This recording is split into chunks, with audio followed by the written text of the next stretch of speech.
Xavier Reigns sat in solitude at a small corner table in his 10th diner location, a modest spot tucked away at the edge of town. The man who had once breathed life into a roadside shack 22 years ago now wore the perfect disguise: a faded polo shirt, thick-rimmed glasses, a neatly trimmed gray beard, and a subtle scar above his brow. It was all intentional, designed to make him unrecognizable. The beard aged him, the scar distracted from his familiar features. It worked. No one looked twice. No one saw the empire builder beneath the surface, and that was exactly what he needed. This place was his legacy. It had grown from a dream, fueled by sweat, endless hours, and an unshakable belief that people deserved great food served with respect. But something had changed. He hadn't walked the floors in nearly a year. Lately, he'd been hearing whispers, low morale, complaints about cold service, inattentive staff, not disasters, but tiny cracks in a foundation he had once built with his bare hands. So he came back, not as Xavier Reigns, the CEO, but as just another man wanting coffee in a chipped mug. "Coffee, sir?" a waitress asked, placing the mug gently in front of him. "Please," he replied, offering a polite, weary smile. Her name tag read Lacey. She looked to be in her 30s. Dark hair pulled back, sleeves pushed up from a full shift of honest work. She moved efficiently, no wasted steps, no empty pleasantries. He respected that. Then, the front door creaked open with the soft chime of the entry bell. An elderly man entered, limping slightly, supported by a cane. His eyes, weathered and unsure, scanned the room. A worn military cap sat on his head, telling stories that his mouth never needed to repeat. Eventually, he lowered himself gently into a booth near the window, just 2 tables from Xavier. Lacey noticed him, too. "Be right with you," she called warmly, stepping forward.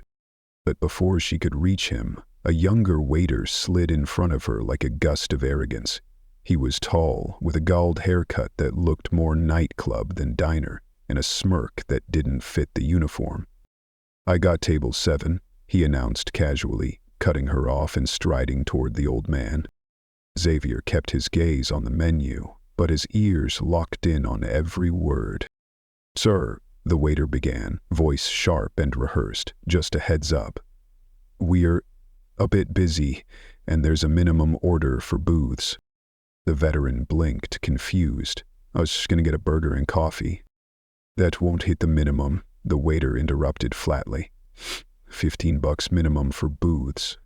The old man shifted uncomfortably, clearly embarrassed. "I'm not hungry enough for all that. Just wanted a place to sit." "Then maybe the counter's better for you," the waiter said briskly. "We're trying to keep booths for full meals." Xavier's jaw clenched, his stomach twisted. He watched as the veteran nodded, slowly rising with visible effort. His hands trembled slightly around the cane, but he didn't argue.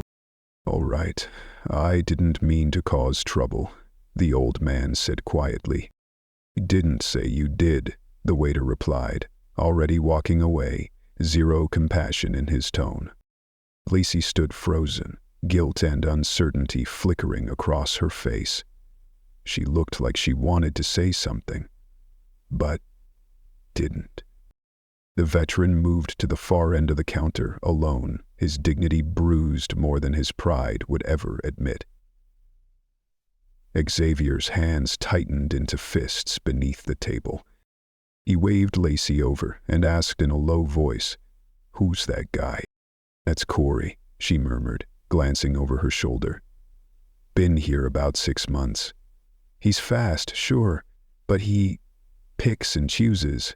Talks different to certain folks. I've told the manager, nothing changed." Xavier nodded slowly, the anger in his chest now tempered by something deeper, disappointment. "And the older gentleman?" "Comes in twice a week," she said. "Always kind. Pays in cash. Served in Iraq, I think." Xavier pushed his chair back with a quiet scrape. "Don't clear my table," he said, standing. "I need the restroom." Instead, he made his way straight to the counter and slid onto a stool just 2 seats down from the veteran. "Excuse me, sir," Xavier said gently. "Mind if I sit here?" The old man looked up, startled, then nodded with a faint smile. "Not at all." "I saw what happened," Xavier continued, his voice soft but firm. The man shrugged. "It's all right. I've been through worse." "You shouldn't have to be treated like that anywhere," Xavier replied. The veteran looked down. "Didn't want to make a scene, just wanted some coffee." Xavier raised a hand and waved Lacey over again. "Bring him whatever he wants. It's on me." The veteran blinked. "You don't have to." "I want to," Xavier interrupted, eyes steady. "This place owes you more than a coffee." Lacey nodded, her face unreadable but respectful. "Name's James," the veteran finally said.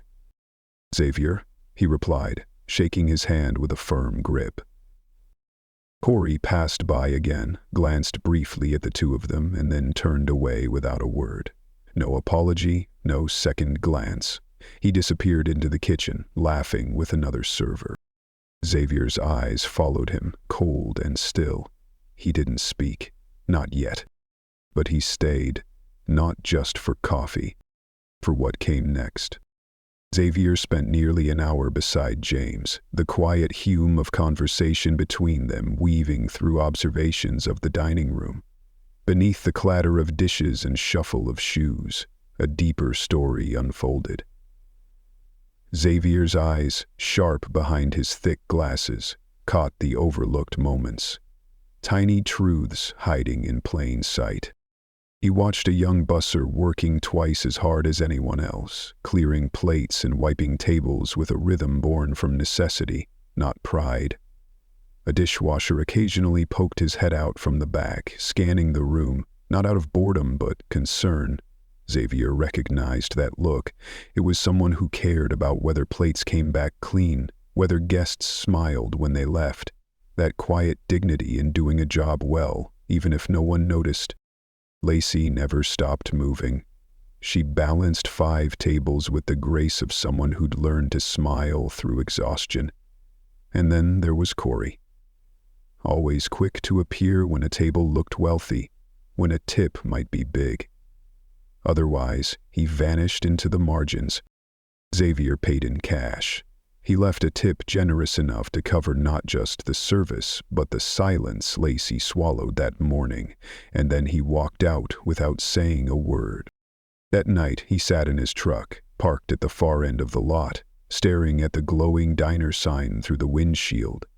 The weight in his chest grew heavier with each breath. How had it come to this? How had the place he built with grit and heart turned into something so distant, so hollow?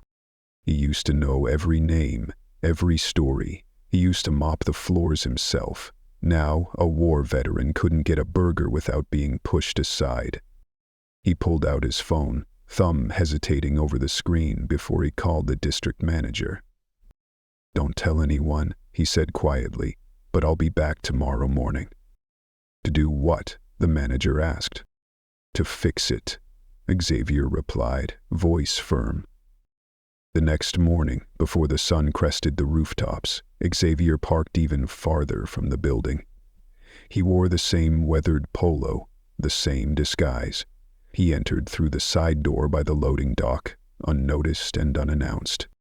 The assistant manager, a woman with sleep still behind her eyes but determination in her posture, met him at the back. In her hands, she held a pair of black non-slip shoes and a name tag that read, Donnie. "You sure about this?" she whispered. "I didn't come here to watch from the window," he said without hesitation. She handed him a folded apron. "Dish pits, short-staffed. You'll start there."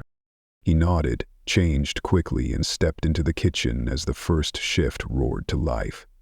Steam rolled from stoves, rubber soles squeaked on damp tiles, and the metallic hum of vents buzzed over the scent of bacon and eggs. No fanfare, no introductions. A tall teenager with headphones tucked around his neck looked up from the sink. "First day?" he asked. "Yeah," Xavier answered. "Donnie." "Chris," the teen said, handing him gloves. "Don't mess with the sprayer. Velvet stick. I'll show you the racks." Xavier fell into rhythm beside him, hands moving instinctively through the familiar motions. Trays, rinse, stack, repeat. It was backbreaking and unglamorous, but there was comfort in the noise, in the blur of motion. It gave him a front-row seat to the soul of the operation. Through the small service window, he caught glimpses of the floor. Lacey already prepping booze and wiping down condiments. Corey still missing. Chris handed him a bin of silverware. "It's usually chill until 8, then all hell breaks loose." "You like working here?" Xavier asked. Chris shrugged. "Pays okay. Some folks are cool, others, not so much. Management treat you fair." Chris hesitated. "Depends who's on. Paul's all right, older guy, but the younger one, Travis, he acts like we should be grateful just to have a job." Xavier didn't respond. He kept rinsing, eyes narrowing with each new piece of insight. By 7:30, the kitchen was flying. Order tickets stacked up, bus tubs piled high. A tray of broken mugs appeared beside the sink, half still leaking coffee. "Another one," Chris muttered. "That's the 3rd time this week." "Same server?" Xavier asked, already knowing the answer. "Corey," Chris nodded. "Dump them without checking. Doesn't rinse either." Xavier didn't speak. He cleaned up the mess, swept the shards into a bin, and kept going. At 8:15, the door chime rang. Corey finally arrived, phone still in hand, apron untied and dragging. He nodded lazily at someone and sauntered past the kitchen, not a glance spared for anyone working. Paul, the morning manager, stepped from the office. "Corey, you're late." "And only by 5, Corey replied, tying his apron loosely. "You were scheduled at 8. Didn't see that, thought it said 8:30. My bad." Paul paused, tired. "Just get to your section." Xavier watched the exchange through the service window. Paul wasn't weak, but he was worn down, shoulders stooped with unspoken battles. He'd been fighting too many fronts for too long. By 9, the dining room overflowed. Xavier alternated between dish sinks and garbage runs, even bussed tables through the back hallway. He passed Lacey by the soda station. "A busy day," he commented. "Always is when it rains," she replied. "Folks come in for the warmth and free refills." He leaned in slightly. "Ever worked with Travis directly?" Her expression shifted. "Once. Not a fan." "How so?" "He changes schedules last minute, then writes you up for shifts you didn't know you had, plays favorites. Corey's one of them." "Who reports to him?" "Technically Paul, but Travis oversees 3 stores. He's corporate." A bell dinged behind her. She rushed away. By late morning, a busser mishandled a folding high chair near table 4. It slipped, crashing into a customer's ankle. The woman yelped in pain. Corey, closest to the incident, glanced up and then looked away, continuing to wipe his table without a word. Xavier stepped in from the side hall, reset the chair properly, and apologized before anyone else moved. Paul arrived seconds later, offering an apology and free dessert. Back in the kitchen, Xavier rinsed his hands and turned to Chris. "It's happened a lot?" Chris sighed. "Stuff falls all the time. We're short, people get tired, most of us help when we can. But Corey, if it hits the floor, he disappears." Xavier's jaw set. He didn't answer. But inside, a storm had begun to build. By noon, Xavier dried his hands with slow, deliberate motions. The rhythm of the kitchen hadn't slowed, but his mind had. He was thinking, measuring. Moments later, Paul gathered the crew near the walk-in cooler for a quick stand-up. "Health inspections are coming next week," Paul announced, his voice steady but weary. "I need everyone sharp on food temps and sanitation logs." "Which day?" Lacey asked, tone focused. Might be Monday, maybe Tuesday, Paul replied. They don't always give much notice. Leaning against the wall, arms folded across his chest like a challenge, Corey scoffed. Why stress it now? They never check the real stuff anyway. Paul ignored the jab and moved on. Also, let's be mindful of how we speak to guests. We've had some feedback about tone. Corey snorted. People get offended by everything now. Paul's voice hardened slightly. Corey, enough. The air thickened. Xavier returned quietly to the dish pit. Chris glanced over, lowering his voice. Paul tries, but he's stuck between us and Travis, can't really push back. How often does Travis show up? Xavier asked. Couple times a week, barely stays 20 minutes, runs numbers and leaves. By 2 o'clock the lunch rush had eased. Xavier grabbed a mop and started wiping down the back hallway. As he passed the office, raised voices caught his ear. He's not even on payroll, Travis said sharply. Why is he back here? Paul's voice, calm but firm, replied, He's helping, we're slammed. I don't like mystery hires. He's not even in the system. He's temporary, Paul said, probably gone next week. Xavier walked on before they noticed him. He didn't need to hear more. He'd heard enough. By 3, he was restocking to-go lids with Lacey at the prep station. We've been here a while, he said. 5 years, she replied. Long enough to know how things really run. What keeps you here? She smiled faintly. The people. Some come in just to talk. There's a woman, lost her husband last year.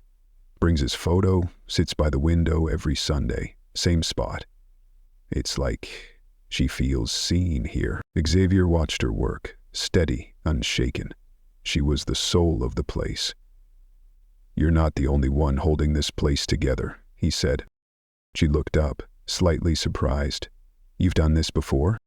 A long time ago. You should come back more often. Xavier smiled. I just might.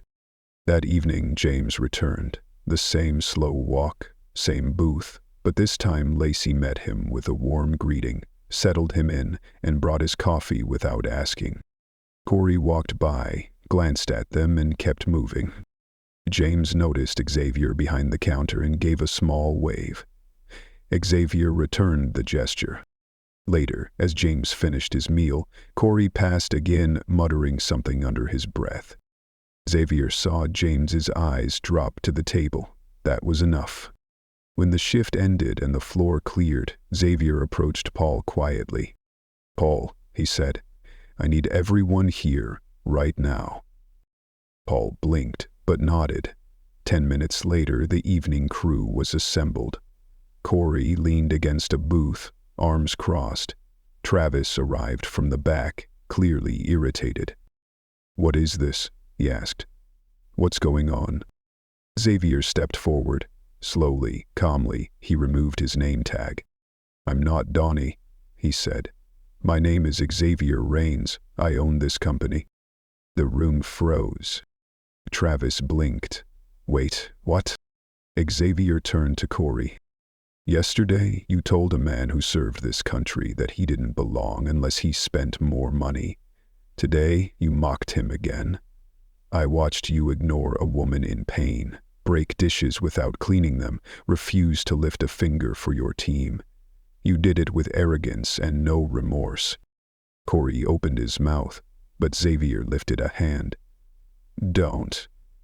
As of now, you're done here. You can't fire me. I just did. He turned to Travis. You've been overseeing 3 stores. On paper, your numbers look good, but your people are afraid to speak. You punish honesty. You reward disrespect. Travis stepped forward, arms out. This isn't the place for... It is. Xavier cut in. Because this is where the damage happens. He turned to the team. I built this company on grit, respect, and trust. If any of those are missing, I need to hear it. Right now? Silence gripped the room. Then Lacey stepped forward. I've been passed over for lead server twice, she said. Each time, someone with less experience got it. The last guy, barely 2 months in. Xavier nodded. Who made that call? Travis, she answered. We were testing a new system, Travis began. I didn't ask for justification, Xavier interrupted. Chris stepped up. Our dish pit's been broken for weeks. Burned hands, leaking pipes. I reported it twice. Nothing's been fixed. I submitted the requests, Paul added. I flagged it for the next quarter, Travis mumbled. You thought broken sanitation equipment could wait, Xavier shot back. Another voice, softer, from the back. Rosa? The freezer went out last month. We lost chicken, I told Travis. He said to mark it as spoilage and keep quiet. You told someone to falsify records, Xavier asked. I was trying to avoid a failed audit, Travis said weakly. You gambled with safety and lied. I made a call. No, you had a choice. Fix the issue or bury it. From the fryer station, Leon raised a hand. I've worked doubles every weekend since January, 14-hour shifts. Asked about OT, never got an answer. There's no record of that in payroll, Xavier said. I logged them in the back binder. Paul's brow furrowed. There is no kitchen binder. Leon blinked. Then what was I signing? Xavier looked at Travis. What binder? Travis didn't answer. Bring it, Xavier said. Travis vanished into the office and returned with a worn black binder. Xavier flipped through it. None of this is registered. These are off-the-book logs. You've manipulated records, hidden overtime, falsified reports, and endangered food safety. He closed the binder. You're done here. Travis turned red. You're firing me based on one location? No. I'm firing you because I don't know what you've been hiding at the other two. Travis looked around. No one met his eyes. He walked out without a word. Xavier faced the team. I know that was a lot. But this isn't the end. It's the beginning. He turned to Paul. Until further notice, you have full authority to run this team. I'll review the structure with you personally. Paul nodded, overwhelmed but steady. Lacey, your lead server starting tomorrow. I'll confirm it with HR tonight. She blinked, stunned, but nodded. We'll be paid back for every overtime hour, personally guaranteed. Leon lowered his eyes, a quiet nod. Chris, Rosa, you'll have new equipment by next week. I'll oversee the order myself. They both looked stunned. Silent, but grateful. Xavier leaned forward, hands on the counter. This company started with one grill and a cooler. I was the cook, the janitor, the guy who cleaned grease traps and wiped tables. We built it from respect. We lost sight of that. But we're going back. No one spoke, but the shift, like a storm passing, had begun. Somewhere along the way, Xavier began, his voice even and low. I stopped showing up like this. That's on me. The room was quiet, no dramatic reactions, just the kind of silence that meant people were really listening. But starting now, he continued, I'll be rotating through every location, no announcements, no warning, just me. Doing what you do. He stood up straighter, his presence calm but powerful. I'm not here to catch people slipping. I'm here to remind us what this place was built to be. Paul cleared his throat gently. What about Corey? He's done, Xavier said simply. He'll be off the payroll before the day ends. There were no cheers, no clapping, just a collective exhale, a subtle shift in the air, relief in the truest form, quiet, shared, real. Xavier gave one last look around, Thank you for being honest. That's never easy, but it's the only way we move forward. He turned toward the back. Paul followed, and the door closed behind them. The office was cluttered. Old invoices stacked like forgotten promises. Manuals gathering dust. Xavier pulled out a chair and sat. "How long have you been holding this place together?" he asked. Paul sighed. 2 years. I kept thinking, if I just pushed a little harder, things would balance out. You were outnumbered. That's not on you. I should have pushed back harder. You stayed, Xavier said. That means more than anything you could have written in a report. Paul nodded. We're going to audit every department, Xavier continued, not just here. I want a full breakdown of payroll, maintenance, and inventory across all locations. I can help, Paul said immediately. I know. That's why I'm telling you first. Paul hesitated. You think the team will stay after all this? If we do it right, Xavier said, they won't just stay. They'll lead the next wave. Paul smiled faintly. That would be something to see.